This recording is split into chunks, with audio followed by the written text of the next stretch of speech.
Hello, and welcome to DNA Hit of the Year, DNA Databases Help Solve More Crime, brought to you by Forensic and sponsored by Thermo Fisher Scientific. This is the sixth and final webinar in the Future Trends in Forensic DNA Technology series.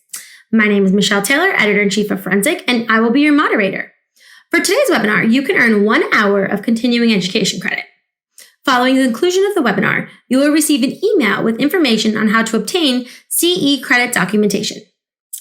We have a great lineup scheduled to present to you today, but before we begin, I'd like to take just a moment to cover a few logistics. At the end of the presentation, we will hold a question and answer session. To ask a question, click on the Ask a Question tab in the upper right corner of your screen. Please also take note that the right side of the screen features an overview of today's webinar, as well as more information about our speaker. If you have a technical question during today's event, click on the Test Your Connection button at the bottom of your screen. From there, you can access additional webinar support. We also invite you to use the social media widgets beneath the webinar to share with your friends and colleagues. Today, you will hear from Tim Schellberg, President of Gordon Thomas Honeywell Governmental Affairs, or GTHGA for short. For the past 4 years, GTHGA has partnered with an esteemed panel of international judges to review case submissions for DNA Hit of the Year and determine which case will be recognized. Schellberg has been intimately involved with the program since its inception in 2017, as he manages the daily operations of GTHGA. Over the past 20 years, Schellberg and his firm have become the world's foremost experts on forensic DNA database legislation, public policy, and law. In addition to representing clients in the DNA industry, Schellberg has advised over 50 foreign and state governments on DNA database legislation, laws, and policies. Thank you for attending the last session in the 6-part Future Trends in Forensic DNA Technology webinar series. After the webinar, please be sure to check your email for more information on CE credit documentation. And while this concludes the series, you can access all 6 webinars, including this one, on demand via our site, www.forensicmag.com. Without further ado, I'm going to hand it off to Tim to get us started. Thank you, Michelle. Very happy to be here at the Forensic Magazine webinar series sponsored by Thermo Fisher Scientific, giving the DNA Hit of the Year talk. Some of you may have already seen parts of this talk or heard about the results because we gave it last June at the Thermo Fisher Scientific HID HIDS conference. So anyway, for those of you that are not aware of the DNA Hit of the Year, we do this program for a variety of reasons. One is that we want to bring recognition to the crime labs, the police, the prosecutors, the court system, anybody involved in building and utilizing forensic DNA databases to catch criminals, prevent crime, exonerate the innocent. And not just the practitioners, but also the policymakers, the members of Congress, the legislators that are also passing these laws to build these databases and funding them as well. In addition to that, Hit of the Year is about bringing awareness to the countries that currently do not have forensic DNA database programs. Right now, there's, in addition to the United States, about 58 other countries that have the database programs, but many countries don't. So with awareness around the world using real cases to show the value of DNA database programs, we tend to see action in countries to pass laws, to fund programs, and to speed up implementation to bring these databases to these countries. So these are the reasons that we bring DNA Hit of the Year to the world each year. So this year, the criteria is the same it's been the previous 3 years, and it's basically cases are accepted that have a cold hit against some sort of a database within the last 60 months. And even with the pandemic going on, we saw 50 cases submitted from 20 countries to the program this year. Gordon Thomas Honeywell took our knowledge of the program, or the forensic DNA, to take these 50 cases and narrow them down to the top 17. We then provided the top 17 cases over to a panel of international judges, 7 judges who you'll meet in a moment. And they took the 17 cases and independently reviewed them and ranked them 1 through 17. And from there, we took the top 6 and we handed them back to the judges, and the judges got on an international conference call, had a discussion, and ranked the cases 1 through 7, with the top case being the 2020 Hit of the Year. So here are our judges from 2020. We have Jody Hines from Orange County Prosecutor's Office, Walter Parsons from the Institute of Legal Medicine at University of Innsbruck, Ronaldo Hinene, who is the Crime Lab Director for the country of the Philippines, Magda Spolnica, the DNA leader from the country of Poland, Mauricio Hernandez, who is the Crime Lab Director from the country of Costa Rica, Chris Sin, who is the DNA leader from the country of Singapore, and Rock Harmon, a retired Alameda County, California prosecutor. So this year, there were many different themes coming to us in the cases. It wasn't just a typical have a hit against an unknown or a crime scene, unknown suspect against the database, but there were many other types of DNA matches as well, such as familial searching, genetic genealogy, missing persons, YSTRs, and many more. So what I'm going to do now, I'm going to go through some of the cases that did not end up in the top 6. And we'll talk about some of the common themes from these cases. We'll then move into the top 6 cases and go in more detail in those cases and end with the 2020 hit of the year. So we'll do that for about the next 40 minutes. So the first case I'm going to mention deals with the subject matter of familial searching. And this case came to us from Billabal, Sweden. This is a very small, nice little town on the Swedish coast. An 8-year girl was riding her bike after school in this small village, and she was abducted and sexually assaulted in the woods. Really impacted this town. They investigated. It was a top investigated case, this region of Sweden, for many years. Very traumatic thing to happen in a small town like this. They tried every type of DNA effort available. Unfortunately, they never got a match in their databases. And then they decided to start talking about familial searching. However, Sweden didn't allow familial searching. And eventually, the parliament there decided to allow it. And they created a program very similar to the United Kingdom, where they apply to a national board that reviews the application to do familial searching. They monitor the process throughout the whole process to control against privacy interests, to control for privacy interests. And the parliament eventually passed this law at the end of 2018. And this case was one of the first cases approved by their national board to go to familial searching. And when it did, it matched immediately to somebody in the Swedish database, bringing an end to this case.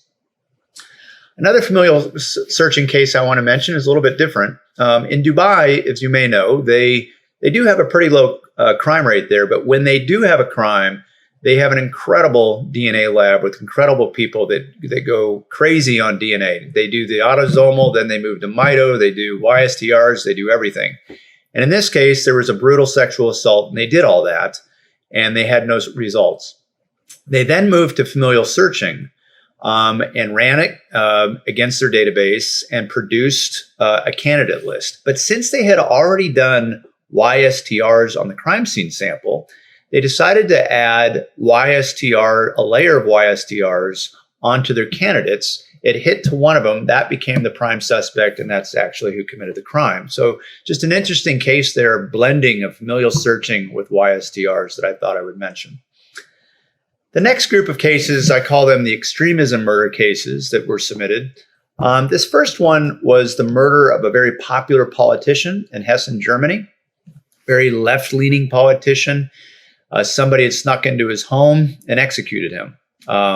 Basically an assassination. When the crime lab folks came to the crime scene, there was no evidence. But fortunately, Germany has perfected this process they call hot flaking, which is basically taking tape, going around the clothes of the individual and looking for skin cells. And they did this apparently 1,000 times. They found 1,000 different types of skin cells. Unfortunately, only one of them had enough DNA on it to yield a profile. But fortunately, one was enough. When it was matched to the database, it hit upon somebody that is a known member of the neo-Nazi party, and he is now under trial for this assassination. The next case under the same regard is a case out of Jerusalem, Israel, where somebody crossed into the country and murdered a 19-year-old girl walking in the forest. This case really, though, is about speed. Within 24 hours, of the body being found. The crime lab there obtained DNA, tested the DNA, got a match in the database, and the police arrested their suspect.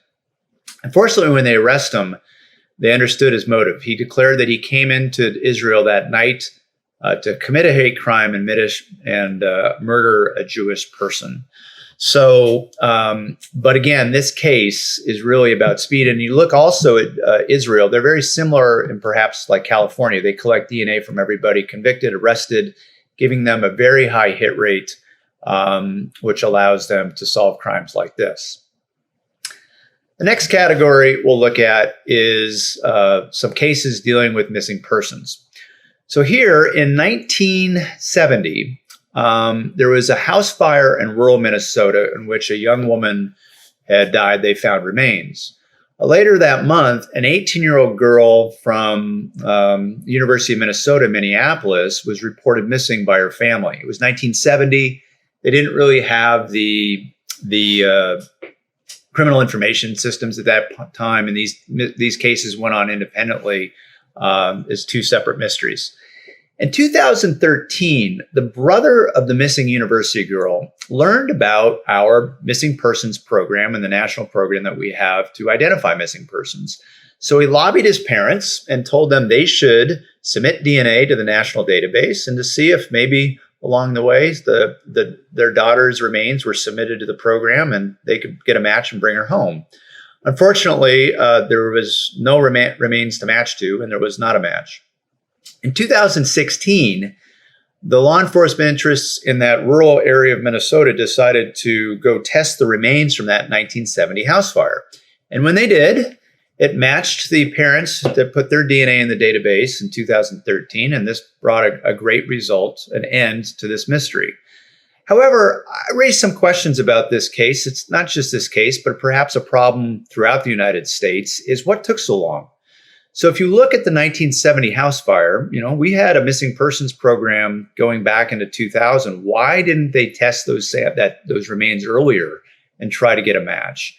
And why did the brother have to be the one to tell his 80-year-old parents to submit DNA? Shouldn't there be a government entity that looks at these missing persons cases and encourages the family to participate in the national program?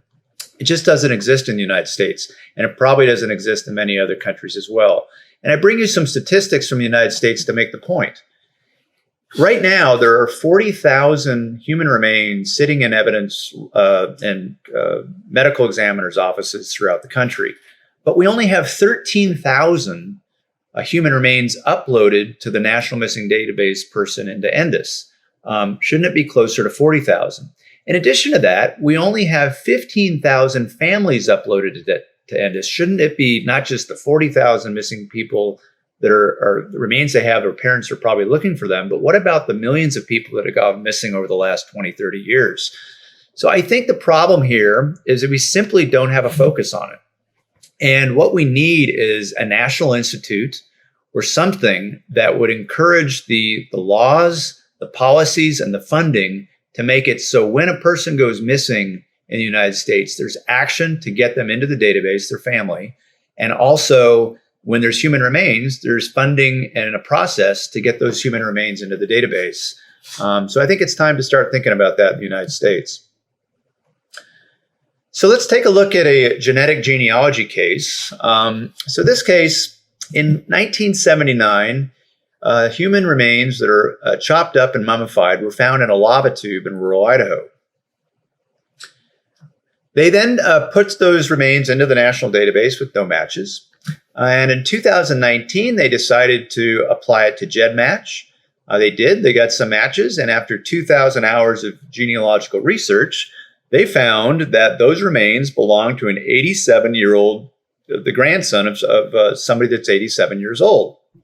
And when they interviewed him, he had quite the tale to talk about. One, they said that my grandfather was not a very nice person. He murdered my grandmother with an axe. He then got on escape, fled town, and they went after him. And but a vigilante squad got a hold of him first, as rumor had it, And apparently that was the end of it. But now the mystery is solved because in those lava tubes, they found the result of the vigilante squad that murdered him. The next cases I want to talk about deal with the subject of exoneration. So 1976 in Flint, United Kingdom, a young girl was sexually assaulted and murdered. There were two suspects in the case. One was a young man, I believe only about 16 or 17 years old, that didn't speak any English, that ended up confessing to the crime after an intense interrogation. The other suspect, they let go because they didn't have enough information. So this suspect, the one that confessed, spent about 20 years in prison. And then in recent day, the United Kingdom decided to open back up this case with the DNA from the sexual assault and go after that second suspect.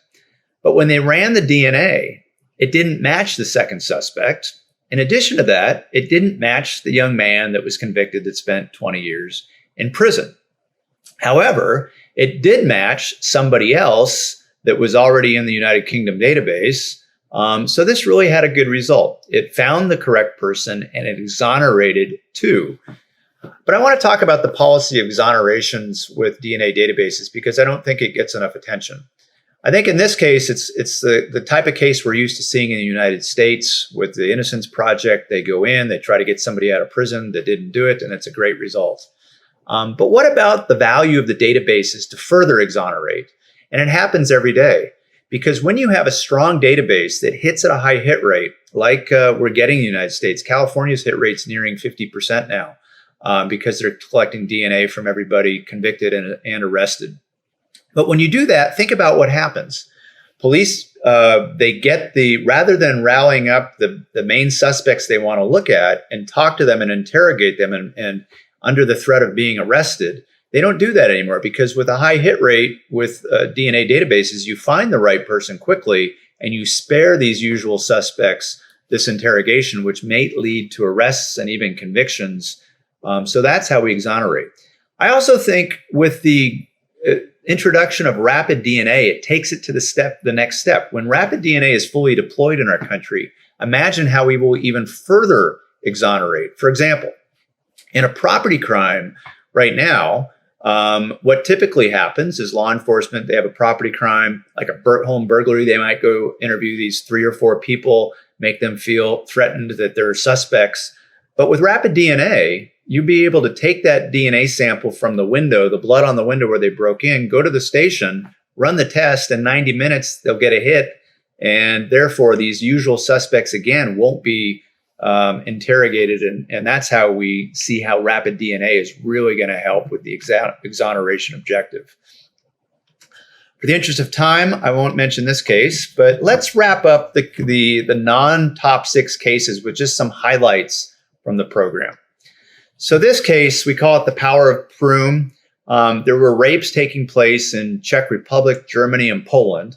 And then a Polish person was convicted, went into the Polish database. And because of the Prüm Treaty, where all the European countries are linked to the databases throughout Europe, they were able to link these crimes and solve the crimes, not just in Poland, but in Germany and Czech Republic. It's a reminder of how valuable these international sharing database programs are.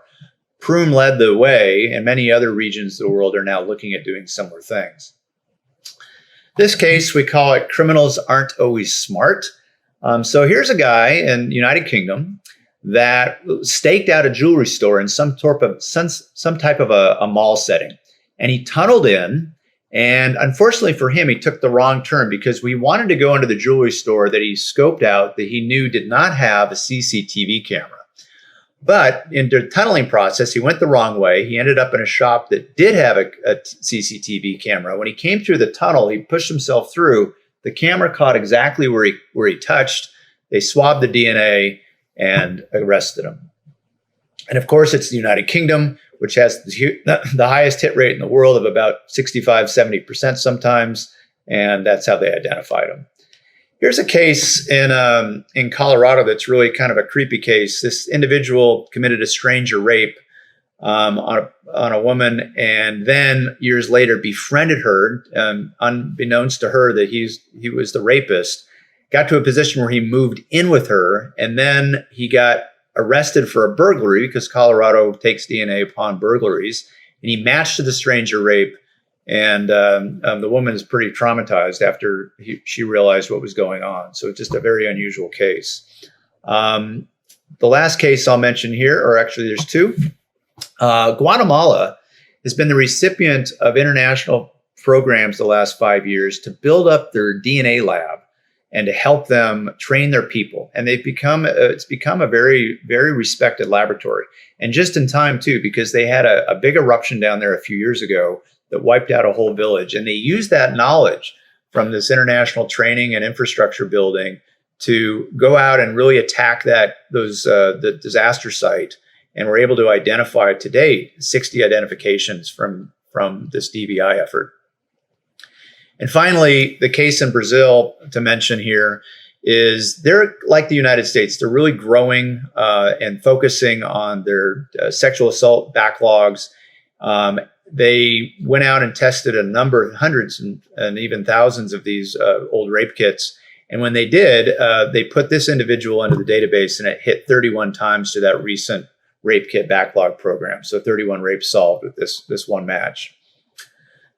So with that, let us move now to a review of the final 6 cases. We had the final 6 that the judges selected were cases from Brazil, California, USA, France, China, Washington State, USA, and another California, USA case. So the judges ranked them, and they put them 1 through 6. And so we'll start the review at the 6th place case. And this is the murder of Jane Hilton in 1985 and the exoneration of Ricky Davis in 2018. The murder happened in El Dorado Hills, California, which is basically a suburb of the Sacramento area. So in 1985, Jane Hilton was murdered, and she had 3 roommates there, didn't get any evidence, didn't get any confessions, and the case goes cold. In 1999, the case was reopened, and the investigators focused on the 3 roommates. And their theory was that Ricky Davis committed the murder, and Connie Dahl held her down and bit her in the back, because that's, in addition to being stabbed, Jane Hilton had a bite mark on her back. And they did a very intensive interrogation of Connie Dahl. And basically, she said, yep, he did it. I held her down. And that's what they needed to arrest Ricky Davis. And he went to prison for this case, even though there was no DNA testing done in 1999 on that bite mark. And we'll come back to that in a minute.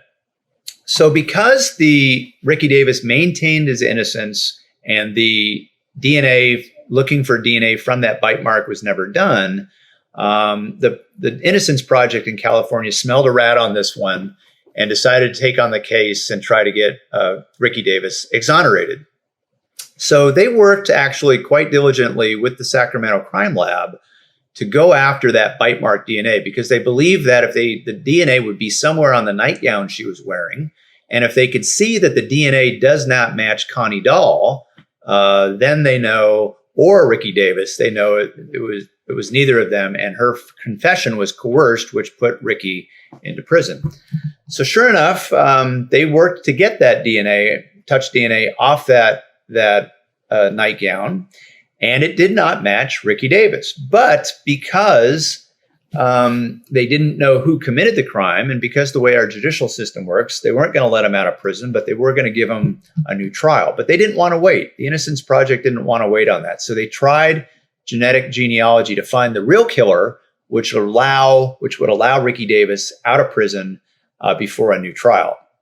Sure enough, they got a hit in GEDmatch, worked the genealogy research, and they ended up finding the true killer in this case, which is this individual. And as a result, Ricky Davis was let out of prison just this past February. So that's an amazing case. I think some of you are probably wondering why such an amazing case ended up number 6 on the list, not why wasn't it in the top few. And I think a lot of it has to do with this previous work by the prosecutors, the old generation of prosecutors that are no longer there. They had DNA under the fingernails. They had DNA they knew about the bite mark. Why didn't they go after the bite mark DNA? And I think what happened is the judges started to question how good of a job they did 20 some years ago, and therefore it weighed on their decision to give them a higher ranking in this case. So just to give you some political inner workings of how the judges think about these cases. So the 5th place case is the 1991 sexual assault of Sarah Yarbo, who's from Federal Way, which is basically a suburb of Seattle, which is actually just up the street from where I'm coming to you today. So Sarah Yarbo is a 16-year-old student, had a lot going for her. She was attacked on the school grounds early in the morning and murdered, and her body left there on the school grounds. Very traumatic, of course. Not just to her family, but to community, but to those students that had her classmates that had her killed on the school grounds. They got a full profile in this case, but never a hit in CODIS. They were the first case to try YSTR surname searching back in 2011 in the United States that we're aware of. And they had a very promising lead here. The YSTR matched to the Fuller family, and there was a very good friend of the Fuller family that was frequently over at the house. They thought they had solved this case. However, when they did the autosomals, it did not match this suspect. And what happened was the true murder in this case, this person's grandfather was a Fuller, but he got adopted out of the family, so they couldn't find him as they worked their way up to additional Fullers. 2019, they decided to pursue genetic genealogy. They got hits in GEDmatch. Within 6 weeks of research, they found the true killer. Just something to mention here, though, is that it's really kind of sad because this case could have been solved many years earlier if the Washington State Legislature would have been more aggressive about their DNA database law. Here are the 3 missed opportunities. 1, he was on parole when he killed Sarah for another sex crime. And however, the Washington State Legislature did not require parolees to go into the database. So if they would have caught him right after the murder. Secondly, he was arrested for a rape after the murder of Sarah, but he pled down to a sexual motivated misdemeanor, which the legislature at the time did not require to go to the database. So they missed him again. And finally, the Washington State policy prevents the use of familial searching. And his brother was in the database for a sexual assault, and he would have matched in a familial search right away, of course. So again, just a reminder that the policies and legislation of the state legislatures really do control whether or not you're allowed to confine somebody like this and get them off the street. So this case and many others used forensic genealogy, and I just thought we'd spend a moment talking about where we're headed with the use of forensic genealogy. I look at forensic genealogy and the GEDmatch system as like this magic portal that we were all saw a couple years ago, and all these cases that would never have been solved but for this portal that GEDmatch created started to be solved every week. You remember it a couple years ago, you'd see these cases, these amazing cases that caused huge problems were now being solved. Now, the portal kind of closed when GEDmatch changed its policy, but there's other databases building to take its place, and GEDmatch will eventually get built back up, and law enforcement will continue to get some great hits against GEDmatch or against the genetic genealogy.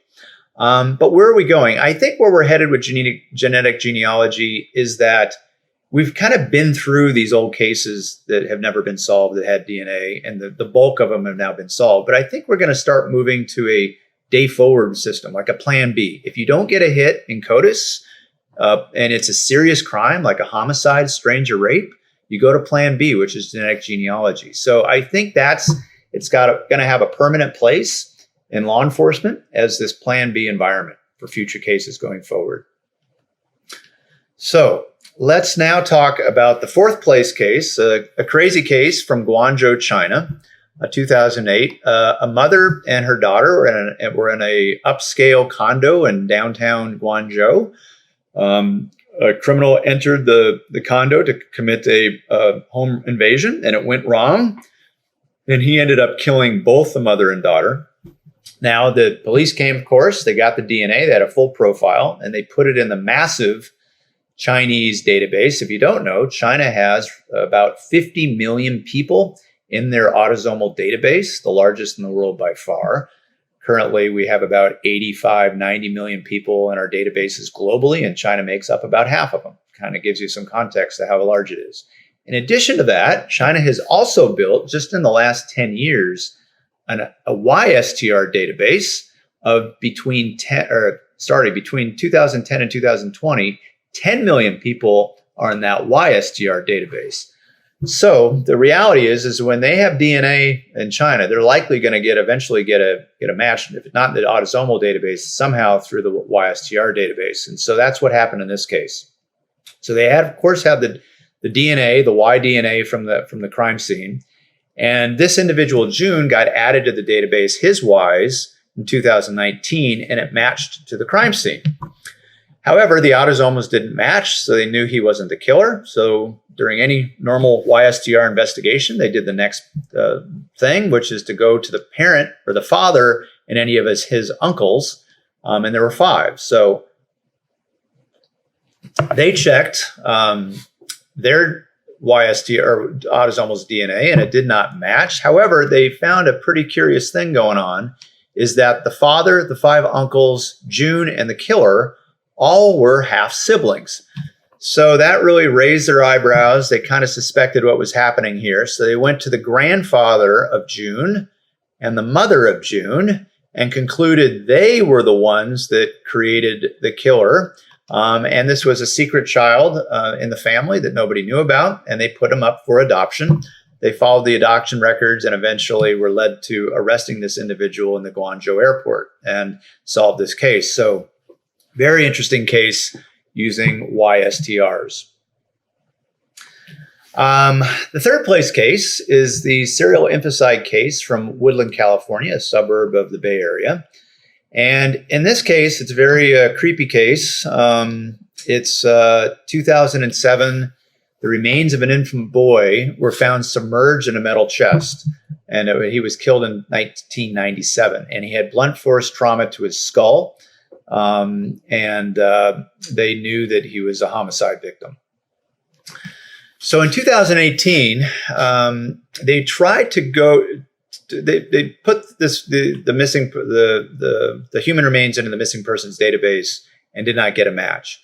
And in 2018, the police, the prosecutor, the sheriff decided to go into a request to California to say, we know California allows familial searching against crime scenes against the convicted and arrestee offender database, but they did not have a process for allowing missing persons to be compared. So they worked that process and got permission to do it. And when they did it, they hit to the father of the infant's remains, who happened to be in prison and, in fact, actually going to be let out in just a few days. He would not admit to who the child was. So what they did, they got very creative.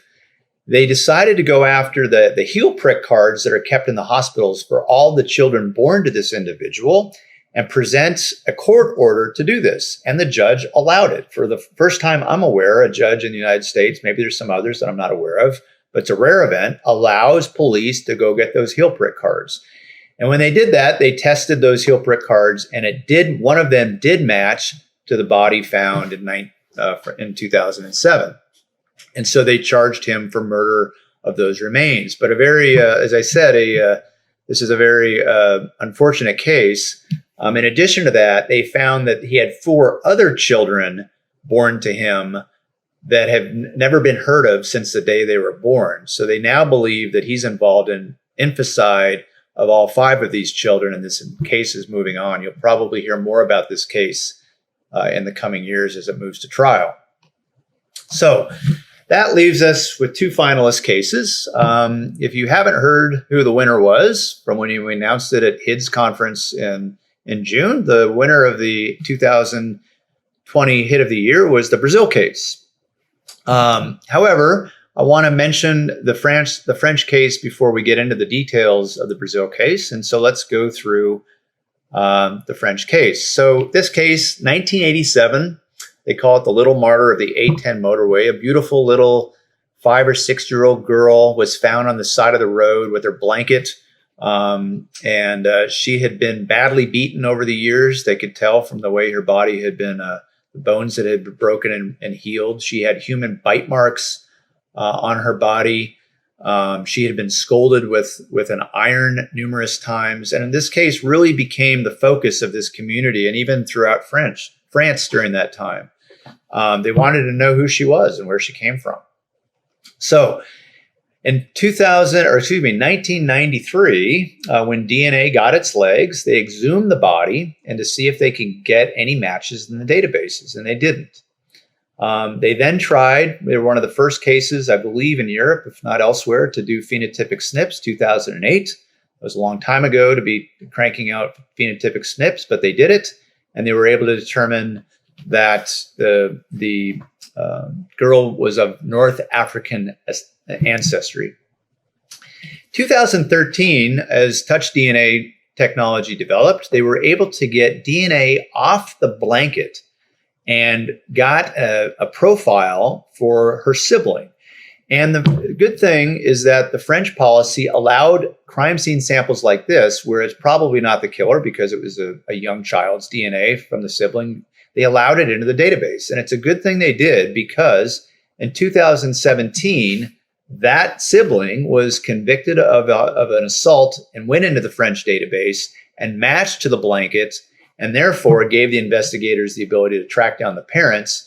And what they determined was the mother is the one that did it, and she is now under trial for neglect and murder. So really sad case out of France, very interesting case that got the DNA result.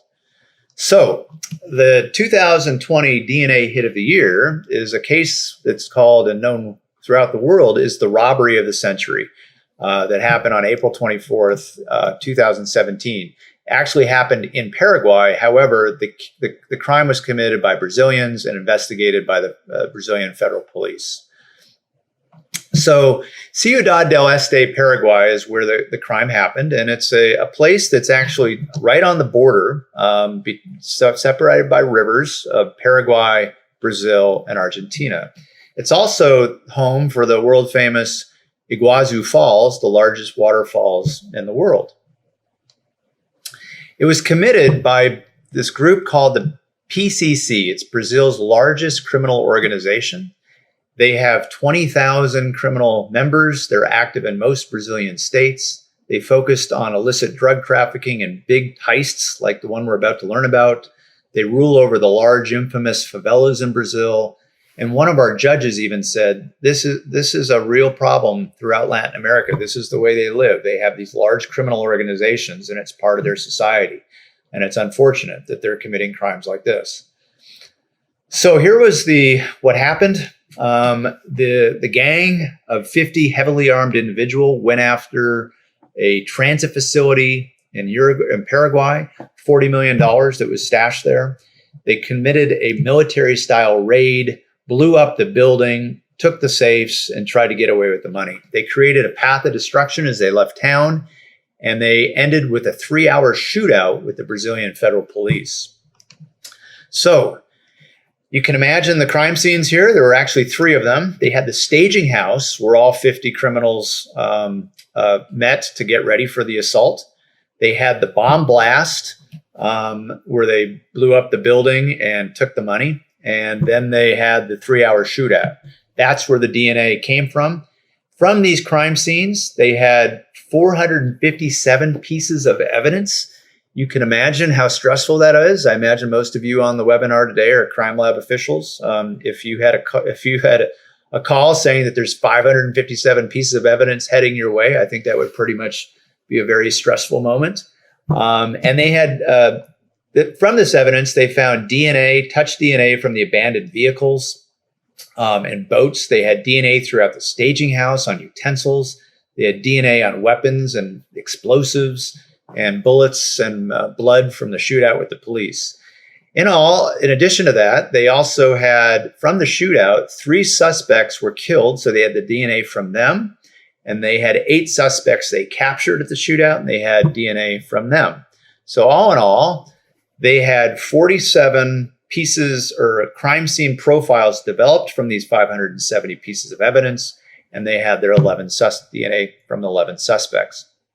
They put this into CODIS, and to give you a sense of the CODIS system in Brazil, it's the second largest installation of CODIS throughout, other than the United States. It's just like the United States. Each state has their own CODIS, and it uploads to a national database. They do not have a large database at the moment. Although the law has passed now for quite some time, they really haven't implemented it very quickly. The new president came in very tough on crime, and they're starting to really go after DNA. But currently, they only have 70,000 offenders in their database, which means their hit rate at the moment is going to be low. So we'll talk about that. So when they added these crime scenes uploaded into CODIS, which were 47 crime scene of profiles on the 11 offenders, this is what happened. 9 of the 11 offenders, they were able to match back to the bomb blast, so they could place them there. So that was good. And when they put the 47 crime scene profiles in, 14 of them matched to other crimes throughout the country, some serious crimes too. For example, one was to the murder of a federal agent. The other was to a similar heist of $28 million from a Brinks car heist.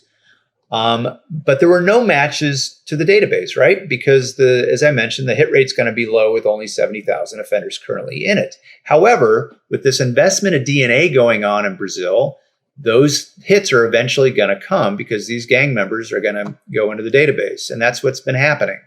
So in June of 2018, they had their first match. March 19, their second match, again in July, and again in March 20. Our guess is that as the investment in DNA goes up and we start to see the DNA database go from 70,000 up towards 1 million, you're eventually probably going to get most of these 47 people will match into the database. And that's what this case is about. The judges really liked that when they chose this case to be the first case for the hit of the year. They also recognized the burden on the crime lab and how they professionally worked through all those samples to develop profiles.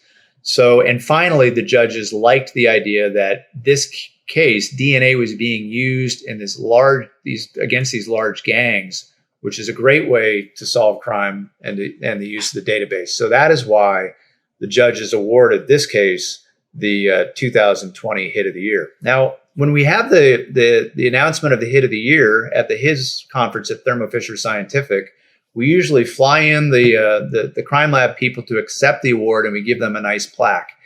But with the pandemic this year, we were unable to do that, but we got creative. So we decided to have a Zoom call where we invited all the people involved in the case, the leaders of the case, to accept the plaque. And we actually have a picture of them accepting the award. These are both the police officers and also the crime lab leaders that worked on the case.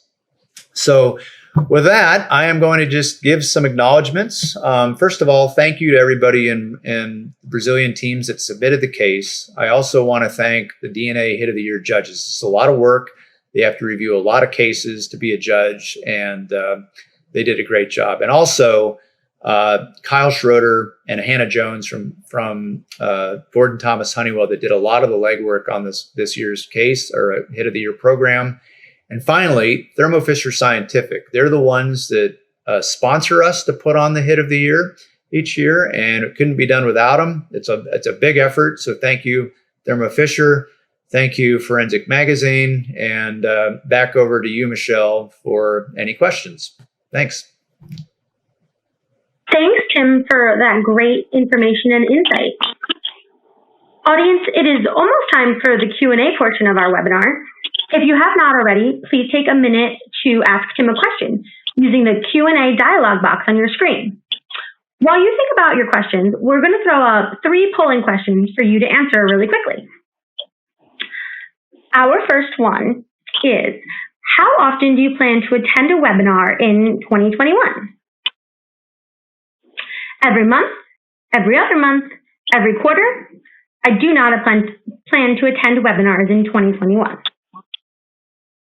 Oh, the vast majority of you said every month, which is exciting. So I hope we get to see you every month in the next year. Next question. What topics would you like to hear about in future webinars? The options are laboratory workflow efficiency, rapid DNA applications, next generation sequencing and forensics, missing persons investigations, disaster victim investigations, sexual assault workflow, interesting cases, and legislative updates. The largest percentage looks to be 17% interesting cases, which is great since that's, I think we heard about some really interesting cases today and some great detective and forensic work. All right, last question, audience. It is, would you like to receive more information on today's webinar topics? Yes, please contact me about identifying human remains. Yes, please contact me about YSTR analysis. Yes, please contact me about sexual assault workflow. Yes, please contact me about mtDNA and SNP genotyping. Or no, not at this time. Well, thank you so much, audience, for your participation in that. Right now, we are onto the Q&A portion of our broadcast. So, Tim, we still got you on the line? Yep. Thanks, Michelle. Perfect. I'm here. Absolutely. Great. All right. Well, we have some questions for you that are coming in. So our first one is, you mentioned during the presentation that not many states and countries allow familial searching. What are your thoughts on how many more cases could be resolved if familial searching was indeed allowed? Sure. Well, I think there would be a significant amount of cases, particularly in the countries with large per capita databases. So, for example, United Kingdom that has 10% of its population in the database, or many of the states in the United States, California being the largest, which I believe is getting close to maybe even 5%. So when you have that many people in the database, during your familial search, you're going to yield a high candidate list. And if you have the right processes in place to take advantage of that, meaning the investigation group in place to go out and look at those candidates and determine if any of them there are suspects, you will solve a lot of crime. The real trick, though, in my view, to have a successful familial searching program are the privacy controls that the government's put in place. And I think that the United Kingdom is the one that I've seen do it the best, where whenever they do a familial search, they have criteria. And for example, it must be the last resort, a number of time must be passed. But the real key, I believe, is the government board they put in place, where the police actually apply to a government-run commission of sorts made up of the public plus government officials that look at the request of familial searching and then monitor it during the process to take note of all the privacy issues and make sure it's being done very carefully. So anyway, and the simple answer is yes. If you do familial searching, you're going to solve a lot of crimes. And the cases that are solved with familial searching, as you can see in this talk and many others, are significant crimes. Absolutely. Okay. Now, do you think rapid DNA can make DNA databases more effective? Oh, absolutely. And it does so on a number of levels. First of all, it's just the sheer time, right? So if you, in the FBI's vision program of booking station rapid DNA, where you're putting the rapid devices in law enforcement agencies, so when the person comes in to be fingerprinted and photographed, they're also going to be swabbed, and the test run there with an answer in 90 minutes, as opposed to being mailed to the lab and answer within weeks or perhaps even months.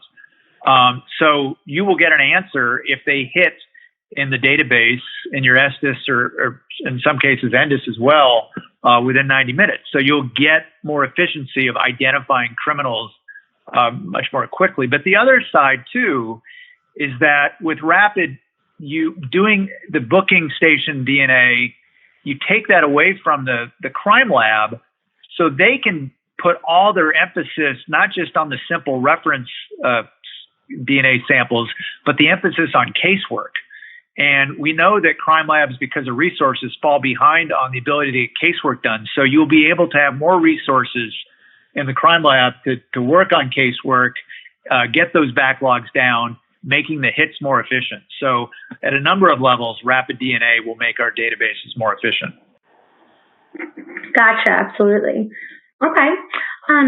What type of programs would you recommend to get more reference samples collected and analyzed for all the missing persons cases?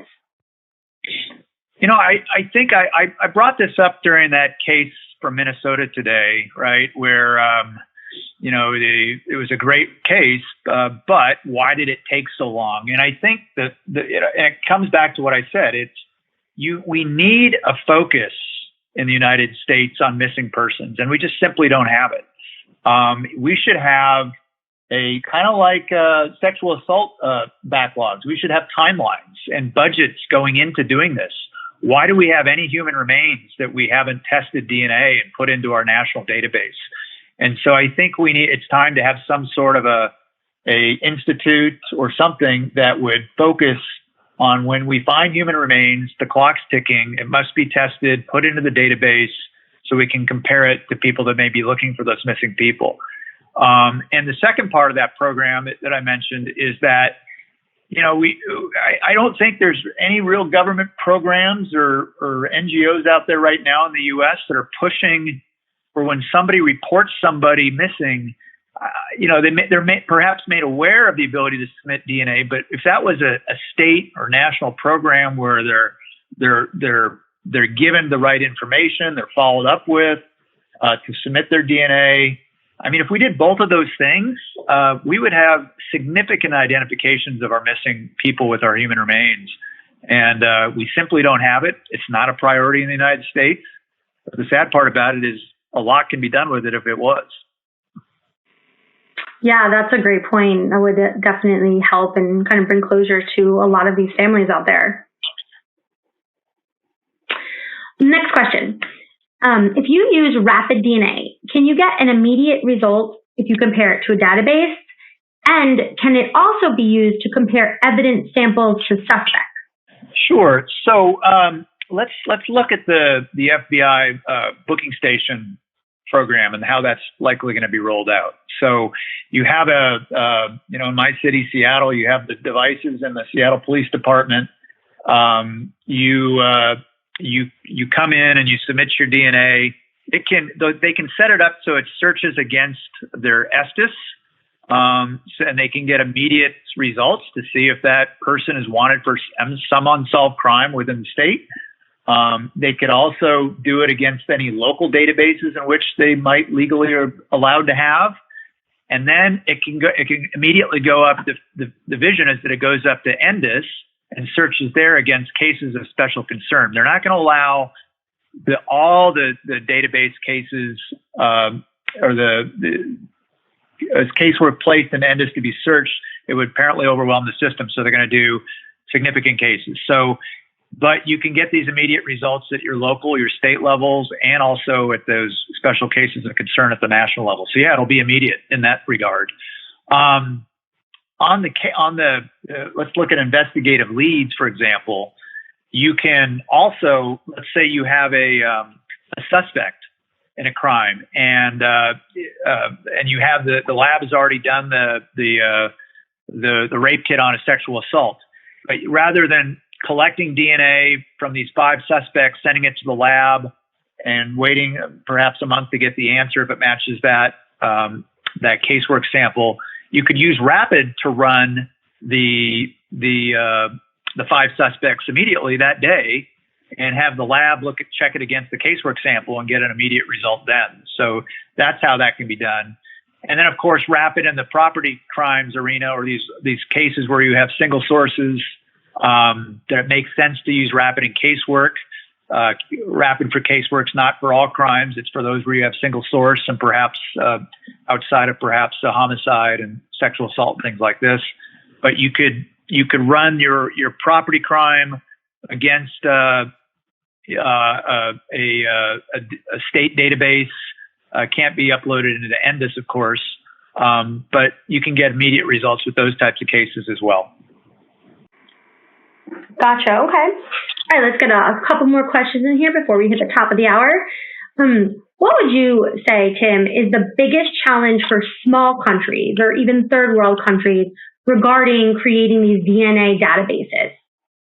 Yeah, it's a challenge. It's most of it is awareness and resources. I think we all take it for granted here in the U.S.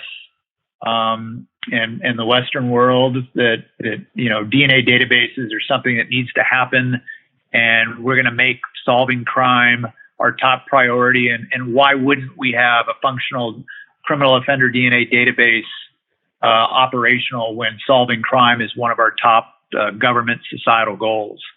But the rest of the world doesn't look at it that way. I mean, they have other problems in these countries. In addition to crime, they have issues of water and food and disease, and so sometimes crime falls down the list a bit. And so those are just societal things that impact creating programs like this. But what the bigger issue is really is the awareness. So they simply are not aware of the effectiveness of these databases at the political level. So developing programs where they can become educated, sharing knowledge from other countries, and the FBI does this with making CODIS available to every country. So that's a big piece of it. And of course, just the resources, right? It's when you get into these countries and they go, yes, we get it now. If we're going to try to tackle crime, we need a criminal offender database. But back to my other point, they have many challenges in these governments, and they have to spread the resources around. So it's great. I've seen a lot of foreign operational assistance programs coming out of the EU, the United States, going to help countries develop DNA databases. There's a great program right now where the United States State Department is helping Central America develop criminal and missing persons databases. So hopefully more foreign resources will be available to help these countries get going. Absolutely, hopefully. All right, we have time for just one last question. So, and it's a good one. So, Tim, what reforms would you like to see, or can you recommend for agencies to be able to revisit cases with DNA testing, especially if there was law enforcement errors in the beginning, or if some of the samples weren't properly tested that should have been?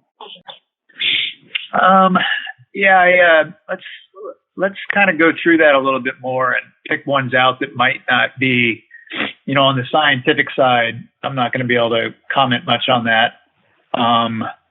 So maybe we refine the question a bit, Michelle.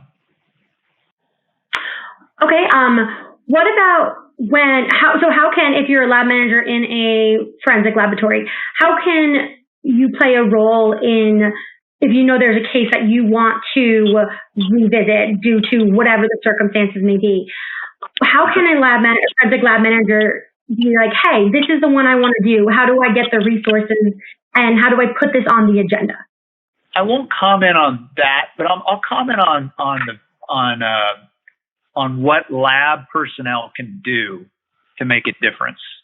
And what's happened, is that a lot of